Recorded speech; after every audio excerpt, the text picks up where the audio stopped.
ഇവിടെ താമസം തുടങ്ങിയിട്ട് 10-30 വർഷങ്ങളായി. എനിക്ക് ഇതുവരെയായിട്ട് ഞാൻ ഇത്രയും നാൾ കെട്ടിക്കാതെ മുമ്പ് അച്ഛൻ്റെ അമ്മയുടെ കൂട്ടത്തിലായിരുന്നു. ഇപ്പം എന്നെ കെട്ടിച്ച് വിട്ടൊരു 9 വർഷങ്ങളായി. 9 വർഷമായിട്ട് ഇതിനകത്ത് താമസിക്കുവാണ് ഞാൻ.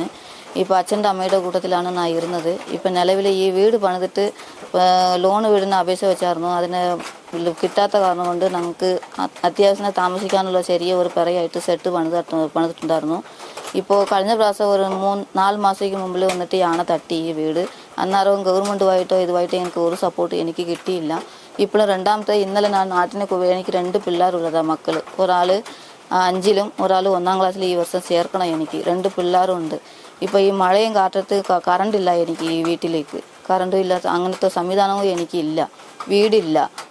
എനിക്കിപ്പോൾ ആണ വന്നിട്ട് ഇപ്പോൾ തട്ടി. ഇപ്പോൾ ഞാൻ 2 പിള്ളേരുമായിട്ട് ഇതിനകത്ത് കിടക്കുവാണെങ്കിൽ ഇപ്പം ഞങ്ങൾ ഇന്നലെ നിങ്ങളെ കൂട്ടിമുറിച്ച് മൊത്തത്തിൽ കളഞ്ഞനെ നിങ്ങളെ.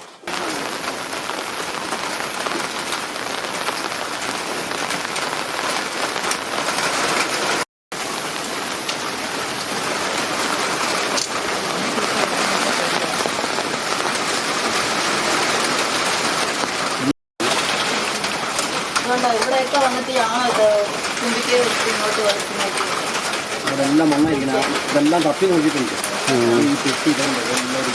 പറ്റാത്ത അവസ്ഥയിലാണ്. എനിക്ക് ഈ മുറിക്കകത്ത് ഇപ്പം ഇന്നലെ ഉണ്ടെങ്കിലും നമ്മൾ പറഞ്ഞു ഞങ്ങൾ പോയത്. ഇന്നും ഒരു 6 മണി 7 മണിയാകുമ്പോഴത്തേന് തന്നെ ജനവാസ മേഖലയിലേക്ക് ആന ഇറങ്ങുകയാണ്. ചക്കക്കൊമ്പൻ എന്ന് പറയുന്ന ആന ഭയങ്കര ശല്യമായിട്ട് മാറിയിരിക്കുകയാണ് ഇപ്പോഴും ഇവിടെ. മഴയും കാറ്റും ഉള്ളത് കൊണ്ട് RRT ടീമിനോ മറ്റു ജനങ്ങളോ ഇതൊന്നും ഈ ആന വരുന്ന ശബ്ദം ഒന്നും കേൾക്കാൻ പറ്റാത്തൊരു അവസ്ഥയിലാണ് ഇപ്പോൾ.